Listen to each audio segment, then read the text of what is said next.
if our house suddenly caught fire, the first thing most people would do, of course, after making sure that there are no pets or people left in the house, would be to grab the photo albums and make a run for it.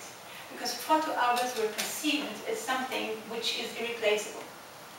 And that if it went up in the flames, the loss would be immense.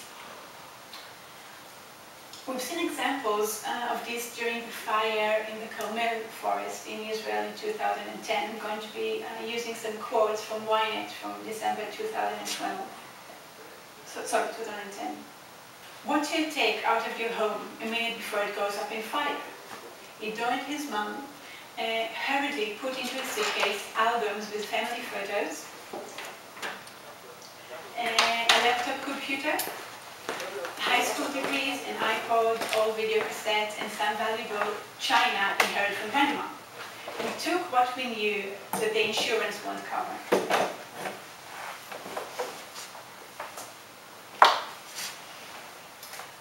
I didn't think it was any biggie, but by noon we saw the smoke coming our way, and we realized this is serious.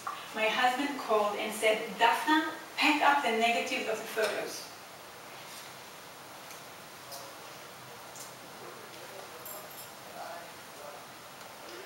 Horrified by the approaching fire, Chaim Megia ran away from home without looking back. He didn't take with him even a single photo album or the portable computer he was using.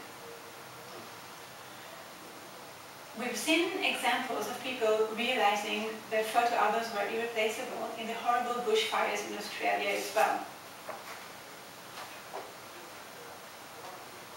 "I don't have anything from her childhood," she said. "The photos are gone. Everything from her childhood is just gone."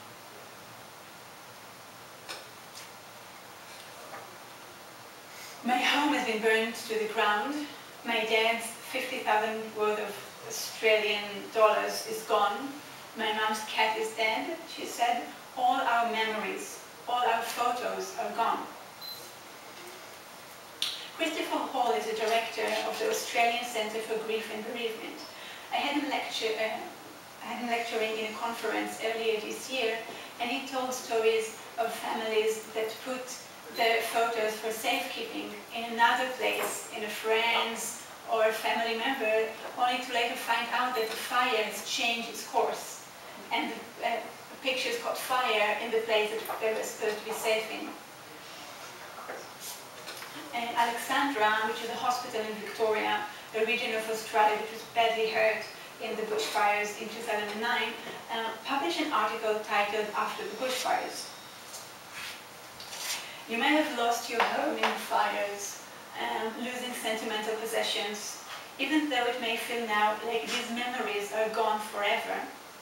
There may be ways of recreating them. You may be able to create a written memory or get photos from friends and family." So this issue of losing photos and losing the memories associated with those photos was so tremendous that the hospital had to address it in an article. But who among us has recently printed pictures that they took? Who placed pictures in an actual physical album? An Australian company called Life Insurance Finder created a fascinating infographic in 2012.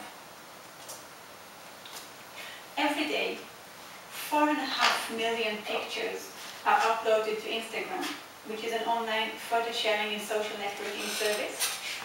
5 million pictures are uploaded to Twitter, which is an image hosting website and an online community, which in 2011 had 51 million registered members and 80 million unique visitors, and was hosting more than 6 billion images. And 300 million pictures are uploaded to Facebook, which is an online social networking service, which since 2012 has over 1 billion active users. And these numbers are per day. And these numbers are from 2012. So the numbers probably just keep getting higher and higher. A good friend of mine posted the following status to Facebook in August 2012. "I have many reasons to be proud of my dad, but today I have a special one. My dad broke into the house of strangers and took 3 laptops. That's all he could do because the upper floor was already in flame. It caught fire. At least they'll get to keep some of their memories at work.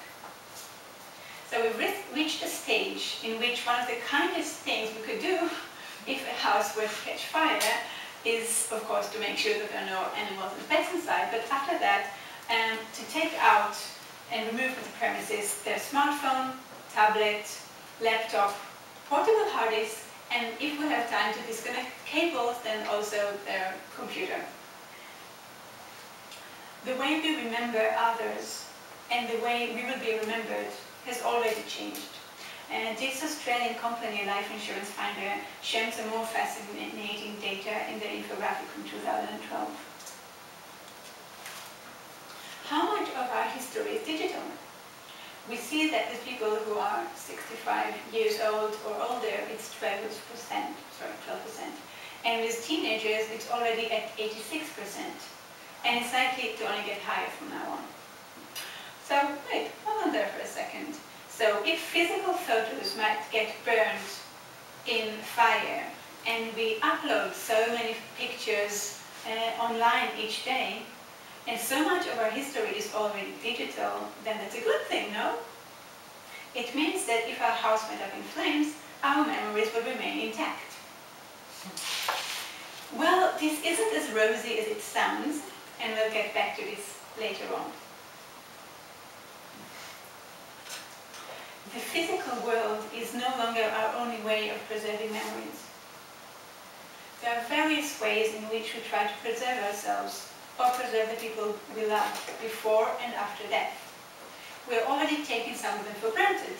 For example, we no longer print photos and put them in albums, but we take pictures and upload them to the net, sometimes directly from our phones. And we upload them to Flickr, to Picasa, to Facebook. But I wish to broaden this subject a bit and introduce you to several new ways. Since the generation of Holocaust survivors is dwindling, too soon there won't be any survivors who can tell their stories from first hand. A recent project titled New Dimensions in Testimony, an initiative of 2 institutes at the University of Southern California, captures testimonies of Holocaust survivors and preserves them for future generations, but not in the way that we're used to see it in Yad Vashem, just sitting and looking at a 2-dimensional video. They're creating interactive 3-dimensional holograms. And when you ask the hologram relevant questions, it answers you relevant answers. It's a bit like sitting in front of the person and actually having a conversation with him. It's using a Siri-like voice recognition technology. I like their self-description. The project advances the age-old tradition of passing down lessons through oral storytelling, but with the latest technologies available. The project relies on light-state technology developed by ICT to record interviews using multiple cameras for high-fidelity playback. But I'm thinking that while now this is only available to a few chosen selected Holocaust survivors, in the future such technologies will become available for more common use, and more people will be able to tell their stories and preserve it for future generations, even if it has significance only to their families and not to the entire human race as it is to the Holocaust survivors.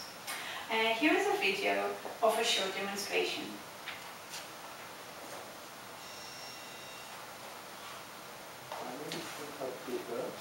I will answer any questions you might have for me. How old were you when the war ended? I was between the ages of 13 and 14 when the war ended in 1945. Do you remember any songs from your youth? This is a lullaby that my mother used to sing to me, and I still remember it. It's in Polish. Jadą dzieci, jadą drogą, siostryczka I brat. Nienawidzić się nie mogą, jaki piękny świat.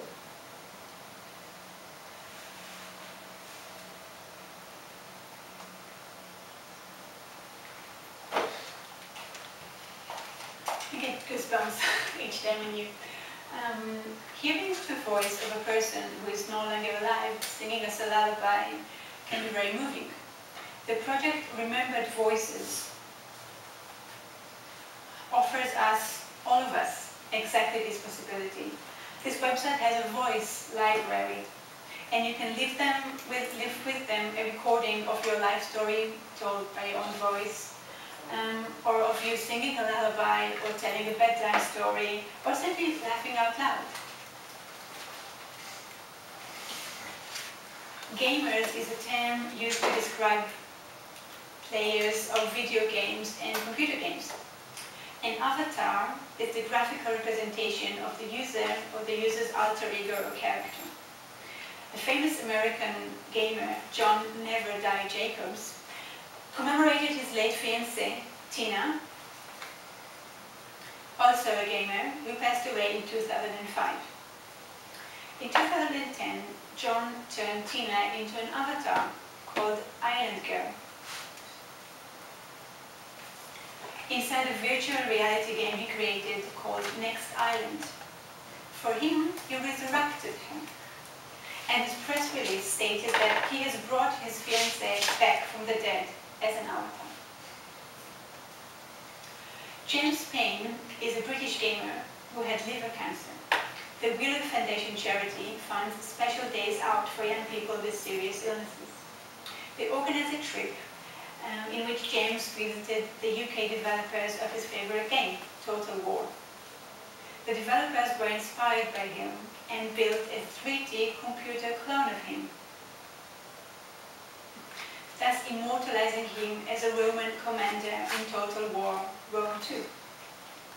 The game will be released in October 2013, but James will not get to play it as he recently passed away at the age of 24. This is what the game will look like. Here we can see James as a commander of the legionaries, who's the second from right, during the siege of Carthage in Total War Rome II. And here is a close-up.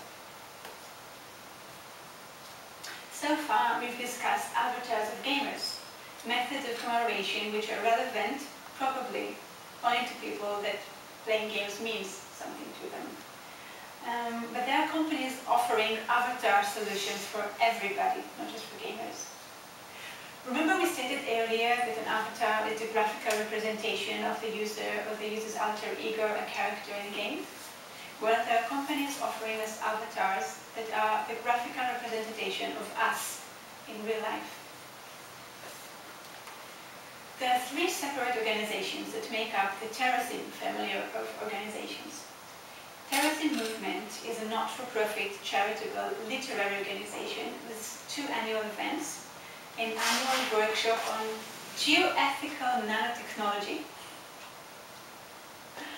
and an annual colloquium on the, I can never pronounce that word, colloquium, thank you, on the law of futuristic persons.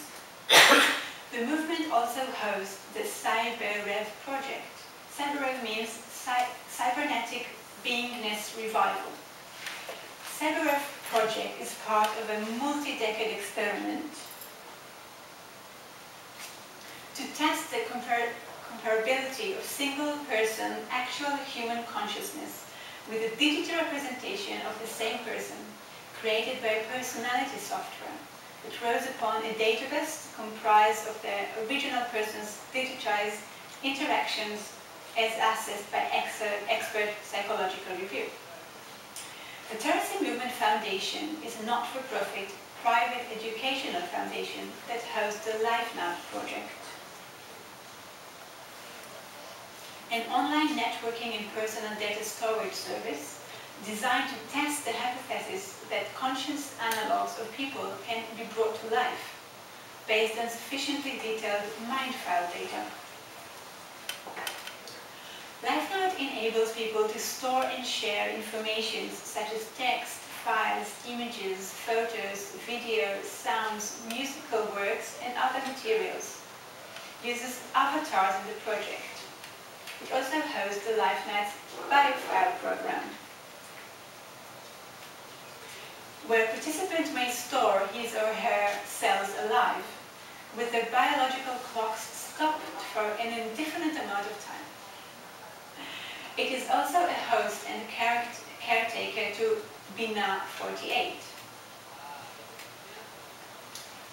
which stands for Breakthrough Intelligence via Neural Architecture, which has variously been called the world's most sentient robot, an android, a joinoid, a social robot, and a cybernetic companion.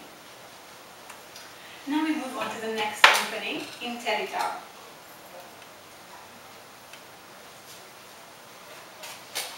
Oh, sorry, I missed that one. Now we have Untitled. Untitled is the developer of the Intelligent Avatar platform and creator of Virtual Eternity, the first intelligent and interactive technology platform for building and creating lifelike avatars, or an Untitled. The Intelligent Avatar platform allows the user to create and train his or her Untitled to accurately reflect the personality, voice, look, knowledge, and life experiences of its creator. Here is a picture of Arwin, their prototype. Another quote: "With virtual eternity, generations can be digitally preserved to allow future interaction and conversation with friends and family members." But their website has an under construction sign for the past few months, and I wonder what does this entail for the Intellitards which are already stored there.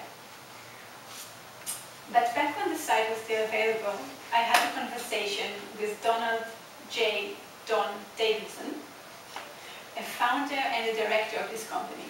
But to be more precise, I had a conversation with his avatar. I found the experience to be quite appalling. Cold, alien, artificial. And this was a conversation with an avatar of a stranger. I think that if I were to meet the avatar supposedly representing a person I personally knew, I would have run away from the screen screaming. But maybe I would have done so because I am who I am. I'm 39 years old, and the kids who grow up now using smartphones, screens and tablet screens and talking into the screen might find talking to an avatar on a computer something more natural for them. Perhaps the younger generation, used to talking to Shiri and playing games inhabited by avatars, will have an easier experience than I did. Perhaps growing up watching 3D movies with highly realistic animation will better prepare them for this. For me, so at this point, some of you are probably nodding your heads and dismissing these projects as something only a handful of loony, marginal, moonstruck science fiction fans will get into. Admit it.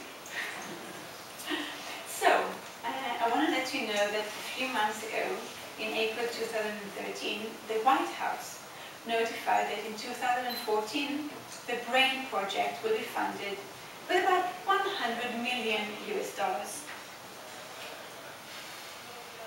BRAIN stands for Brain Research Through Advancing Innovative Neurotechnologies, and President Obama is calling on the science community to join him in pursuing a grand challenge. It's a collaboration between leading brain research institutes from both the public and the private sectors. One of the leading brain researchers today is Dr. Randall Kuhn, who runs the Carbon Copies, and its leading sci-tech initiative, a combination between science and technology. He runs another initiative. Their URL is already a clear giveaway of their intentions. It's minduploading.org.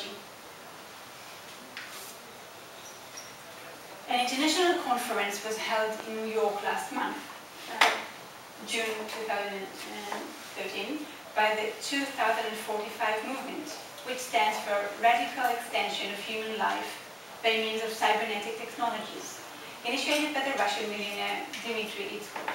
The title of this conference was Towards a New Strategy for Human Evolution. The full name of the 2045 movement is Evolution 2045, because they believe this should be the next stage of the human evolution. Dmitry Itzhak's plan is to transfer the human consciousness to a remotely controlled avatar or a synthetic brain. And yes, the Avatar project is named so after the movie. He sees this as the next step in human evolution. Though Evolution 2005 is based in Russia, it aims to create a new stage for human civilization throughout the world. They have a plan, and I didn't bring the video because it's too melodramatic. They have like this really melodramatic narration, which I thought was a bit too much, but they have like a really clear plan of how they're going to achieve an avatar by 2045. So we're talking about leading, top-notch, serious scientists and researchers thinking that they're building a better future for the human race. And they're not aiming at digital immortality at this movement, but at cybernetic immortality. So, from what the future might have in store for us, let's go back to the present. What are we leaving behind? And today, as the result of the combination between portable smartphones and social networks, we're leaving behind digital footsteps. If someone were to follow us on any given day, and I don't mean someone from the NSA, just someone, they would receive a lot of information about us that we're freely giving and sharing. We check in on Foursquare, which is a location-based social networking website for mobile devices. We tweet on Twitter, which is an online social networking and microblogging service that enables its users to send and read text-based messages of up to 140 characters, known as tweets. And we associate ourselves to a certain place, people, or event through the use of hashtags, the Twitter way of tagging, which recently also became the Facebook way of tagging. On Facebook, we not only upload pictures or write status updates and tag the place or the people who are with us, we also share and write about ourselves, hold public conversations with other people, answer polls, and join events. We also leave behind us blogs and websites. We upload files and pictures to services that allow us to share it with other people, like Dropbox.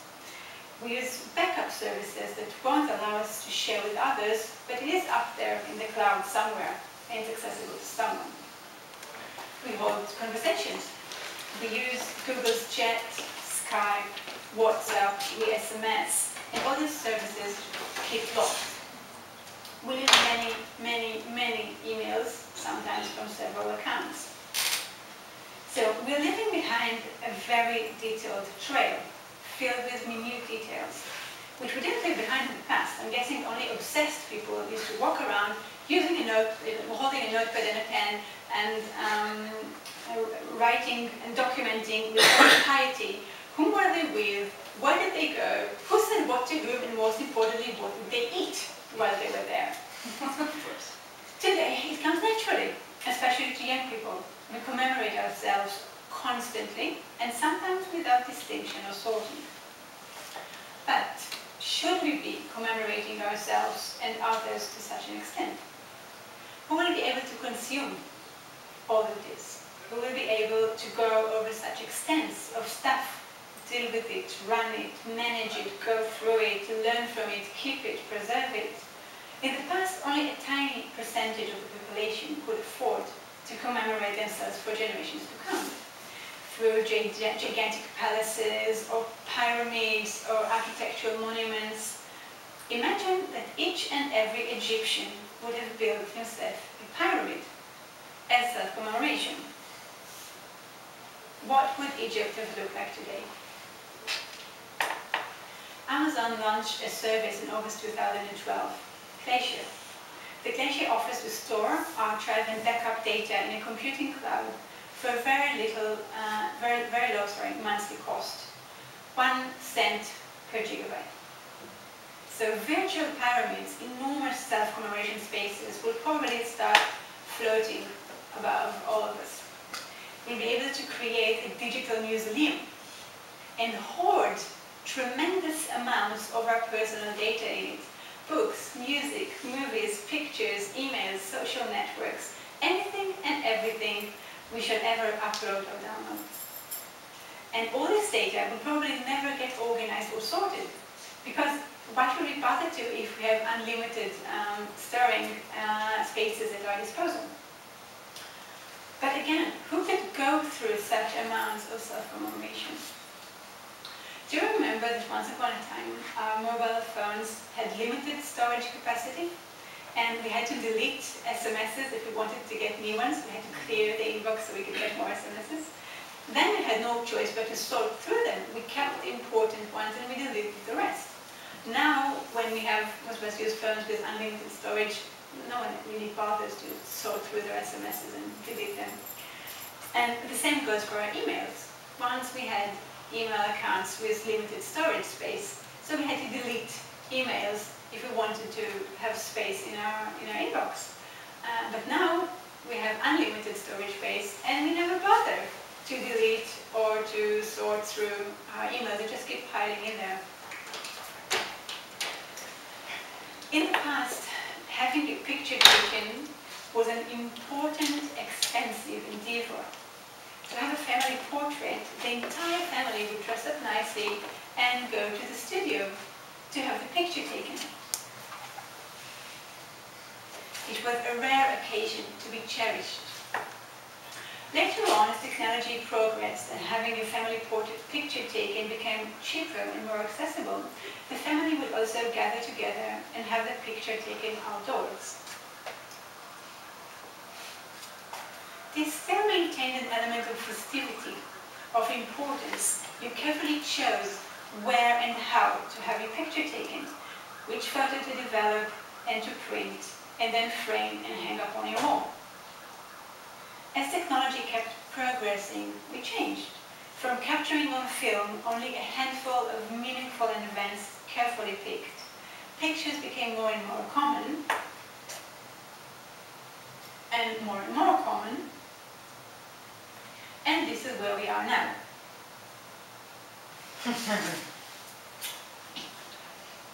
Earlier we've mentioned Flickr, the image hosting website, remember? The artist Eric Kessels printed in 2011 all the pictures that were uploaded to this website in a single day and a night, 24 hours. It looked like this. Wow. And like this. And still like this. He displayed it in Amsterdam in 2011. Should we keep and preserve each and every tweet, each and every photo, each and every footprint we've left behind in cyber gyms? When the blogger Mac Tomies passed away suddenly in 2009, when he was 34 years old, Mark Plattner, a member in Mac's virtual community, decided that post-human blues, Mac's blog, needed to survive even if Mac was gone. He used a software with a catchy name. It's called Sightsucker, to put up a backup of the entire thing. Pictures, videos, links on a hard drive. In all, Plattner had about 10 gigabytes of material, offering a sense of Tony's personality and who he was, Plattner says. I'm quoting from a New York Times article published in 2011. Another member of this virtual community, the artist Tia Sobin, started a blog called Post-Mac Blues. For more than a year, she filled it with posts highlighting passages of his writing, reminiscence, links to interviews he gave to podcasters and bloggers. Her site is a map to Mac Tony's, she says, and a memorial.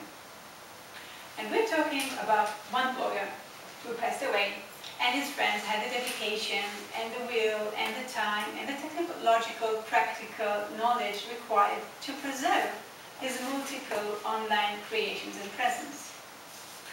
I can't help but wonder, Who goes into that website that it took her more than a year to put up? Who goes through all of this preservation? And does this really preserve him, McTony's? Is that him in the website? Last October, I attended a conference in England, Digital Death Day. I told the other attendees about the QR barcodes now being embedded into tombstones. In the UK, QR is short for Quick Response Code. Once the QR barcode has been scanned by a smartphone with this application installed on it, the phone will reach the website that this code represents. This exists in Japan since at least as early as 2008, and it exists in Israel as well, at least since 2011. This picture was taken in a cemetery in Haifa. I cropped out the personal details. When I told people in this convention that a scan of such a barcode by a smartphone will lead to a website containing much more information than a tombstone can hold, pictures, obituaries, life story, etc. I was asked by bewildered people, why? And I said what Yoav Meidan, who placed such a barcode on his mother's grave, said that he couldn't bear the thought that people would pass by her grave in 20 years and not know who she was. Now, I found that to be very moving and touching, and I thought that the people that I was telling this to would sympathize, but they didn't. They said, let people be forgotten. We don't have the capacity to remember all the people who have lived before us and are no longer alive as wonderful as they may have been.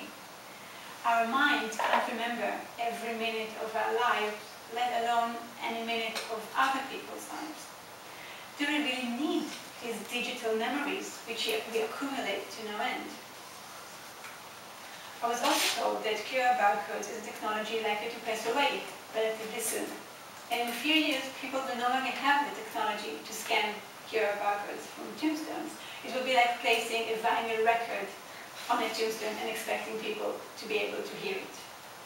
But specifically in this specific tombstone, it turns out that Yoav Meidan is aware of this, and he placed the barcode on a tile which could be replaced. So when the new technology will arrive, he will be able to replace the tile, and still people will have access to the online website preserving the memory of his late mother. Can you truly become acquainted with someone through reading a website about him or her? Now, I want to stress out that I respect and accept any solution which works for someone who is grieving and is dealing with a loss. If this makes it easier for you, then by all means, go for it. I'm just saying that while some people think this is an excellent idea, other people do not necessarily think it answers a real need in a good manner. The human mind forgets, and it's okay. The digital era presents us not only with new ways in which we can remember or recall people, but also with new ways in which we can forget people or make other people forget them. An excellent explanation can be found in the humoristic song by the Australian comedian, as you can see we have a lot of Australia today, the Australian comedian Sammy J. Here's the video.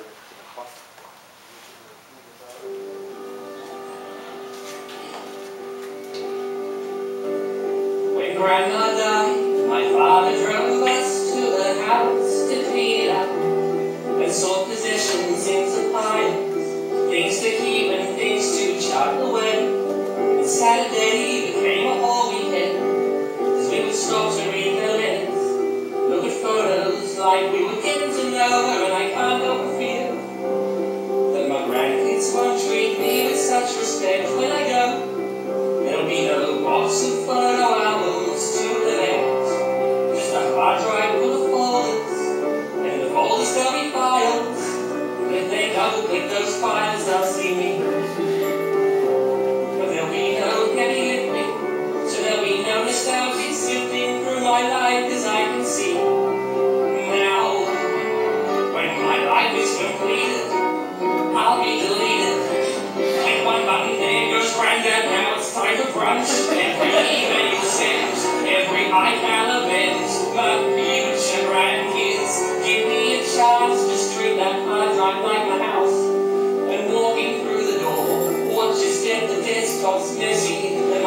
all on the floor, but keep on going to the study. Then in the bottom drawer, you'll find pictures that tell my story. Okay, I confess, you had to be there, so it might seem boring, but I guess I still bought 20 gig of JPEGs for the story. Cause someone someday might care that their granddad once stood there on the Champs-Elysees with a croissant in his hands. But because they're not related, in an album laminated to protect the tears of all, will there be any tears at all? Then open up my inbox and try to understand. That's a lifetime's correspondence that you're holding in your hand. Every YouTube link I send, every email you've recorded, every email that's meant to be for someone but got forwarded accidentally. Some fuckwit press reply or delete. A lifetime on Earth delete. So that's what I'm worth with. Hold down, hold delete, control and format my heart and soul and grandkids. I know you can hear me now, cause I'm giving this song to my lawyer. To play to you when you ask about my will. Cause you won't get anything until you've opened every file. And that could take a while. Because my iTunes library will bear witness to my flagrant disregard of copyright. And the toolbar at the bottom indicates that it'll take you 16 days to get through all my random songs. Oh, I just remembered, if you come across a folder marked home movies, best avoid that. Grandma and I were young, and that led to you. So show some respect, don't object to me, no, and please don't press delete.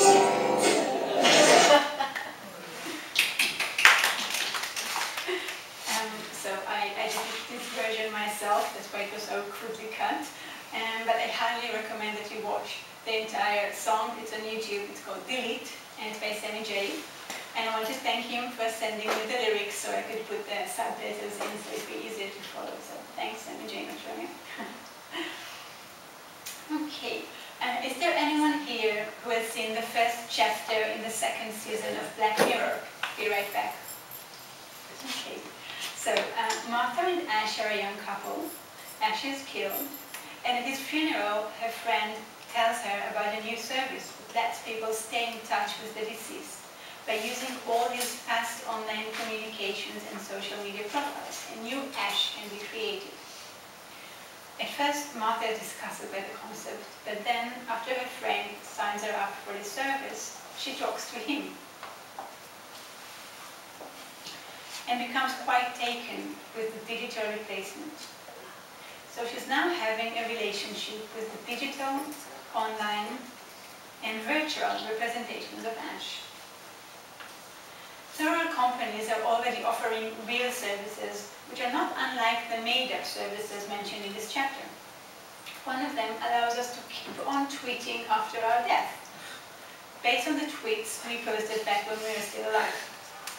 It's called Lives On. And their slogan is, when your heart stops beating, we'll keep tweeting. Okay, so we spoke about commemoration and about self-commemoration. Well, now let's broaden this a bit further and talk about what we shall leave behind.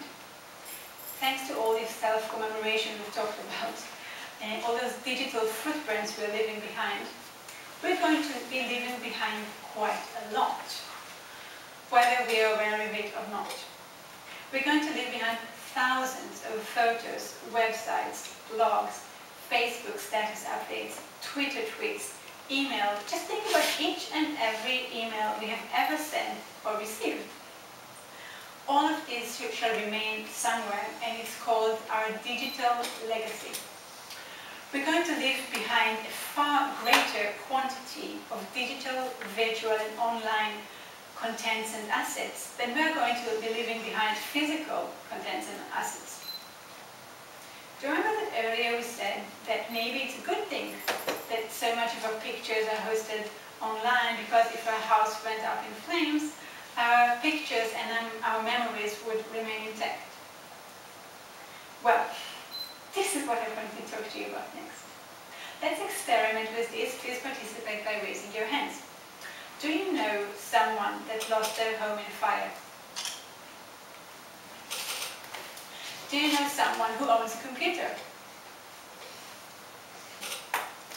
Do you know someone who left the passwords and their usernames that would grant access to his or her computer, emails, and social networks to the spouse, the children, or parents?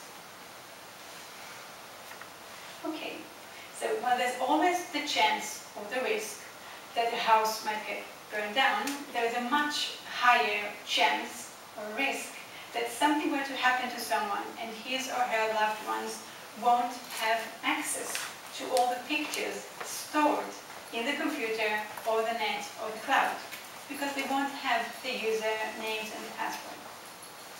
And maybe right now you're thinking, okay, so no problem, if I want to have access, I'll simply ask for it. Well, I'm sorry to have to inform you that it doesn't work this way. So maybe you're thinking, okay, so if I won't have the access, I'll simply ask for it. Well, I'm sorry to have to inform you that it doesn't work this way. You might think that being a family member gives you certain rights in regard to the digital content that the deceased has left, but the internet providers don't share your views. Several stories have already reached the international media of families who are suing Yahoo and Google and Facebook, trying to get access to the contents created by the family members who died or were killed and are being denied. This is Benjamin Sutton. He was 21 years old when he committed suicide in October 2010. You see him here in this picture with his parents, Helen and Jane. He didn't leave a letter of explanation. His parents contacted Facebook and Google and asked for access, hoping to find some clues of what led him to take his own life, and they were denied. The companies see themselves as obligated to remain the guardians of his contents, to maintain his privacy after his death, and the family is still fighting for access. This is Eric Ranch. He was 15 years old when he committed suicide in January 2011. He too didn't leave a letter behind, and his parents also didn't have a clue. They didn't see it coming. It was a total surprise. They didn't realize something was wrong, let alone this wrong. And they too contacted Google and Facebook and asked for access and were denied.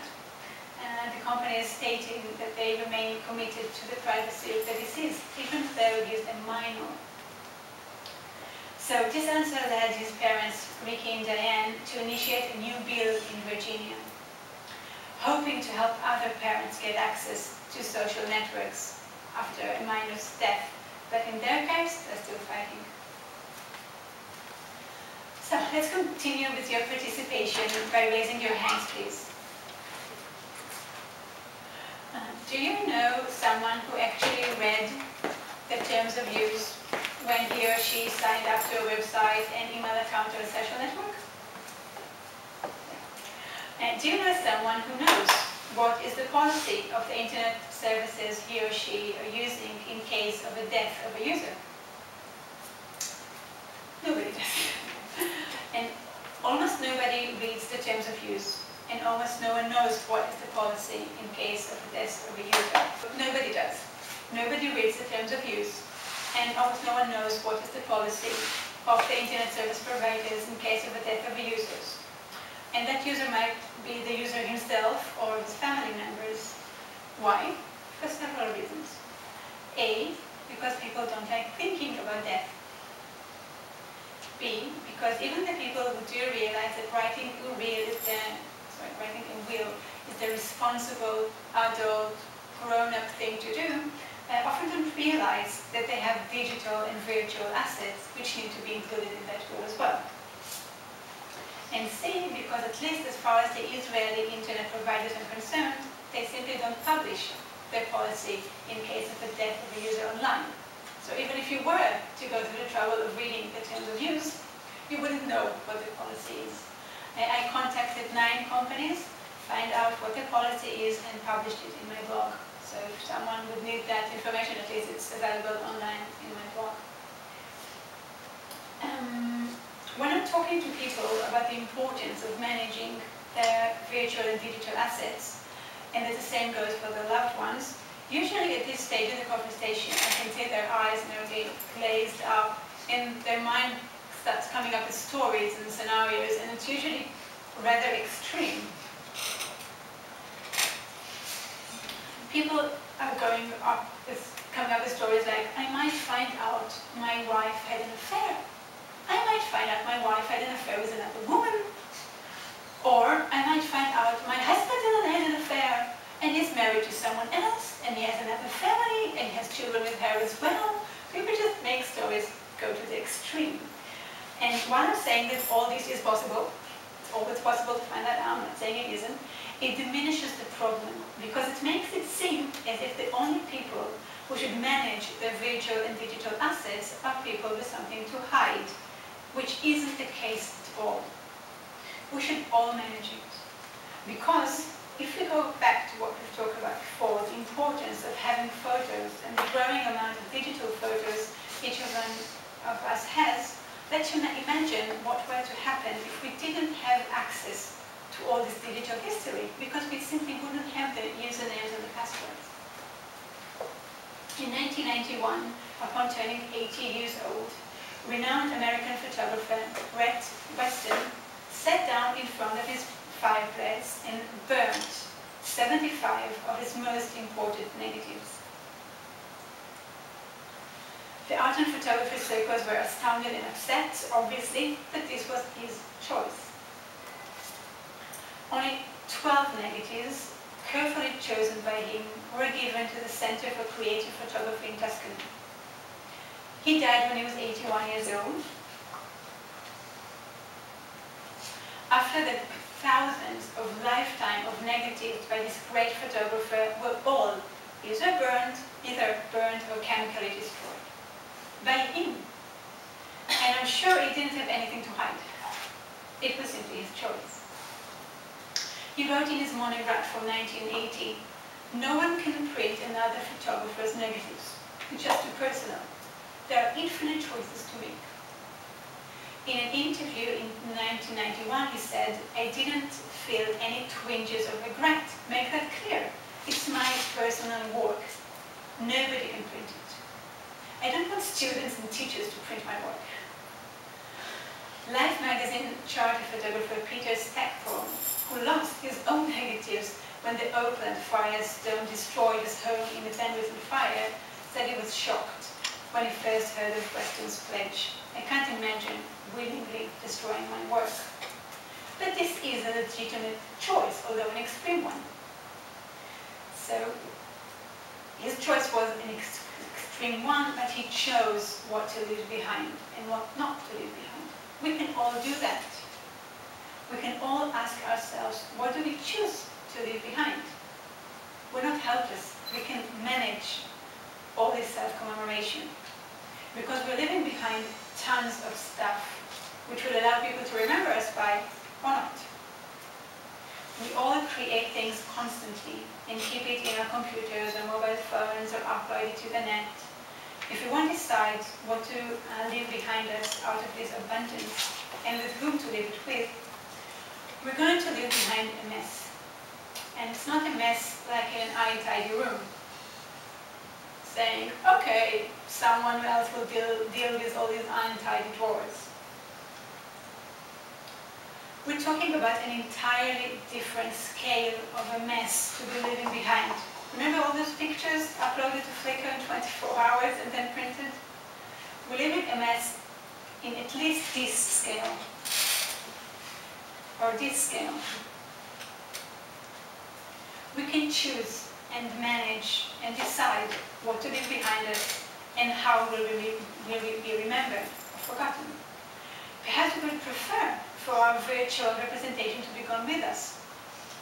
Perhaps our correspondence with our friends is personal and private, and we wouldn't want anyone to be going through it, not even our family members, and maybe especially not our family members.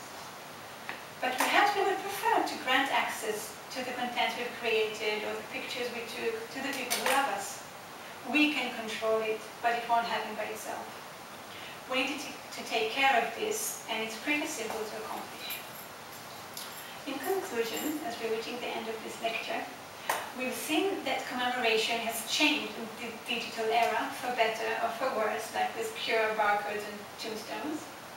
We've seen that self-commemoration has changed in the digital era.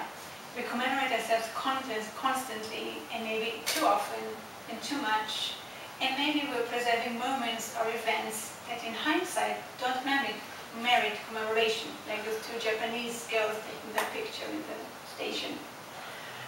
We've seen that the way we recall people, and perhaps also the way we forget people, has changed in the digital era.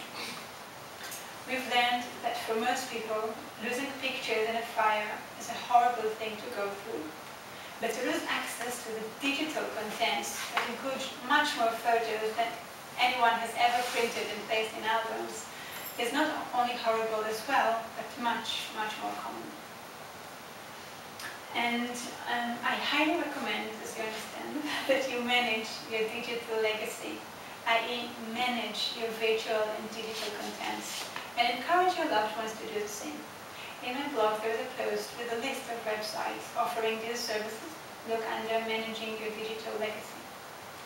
And you're welcome to keep visiting my blog as I update it on a regular basis with items relevant to death in the digital era and life after death in the net. And if you have any questions, I'll be happy to answer them.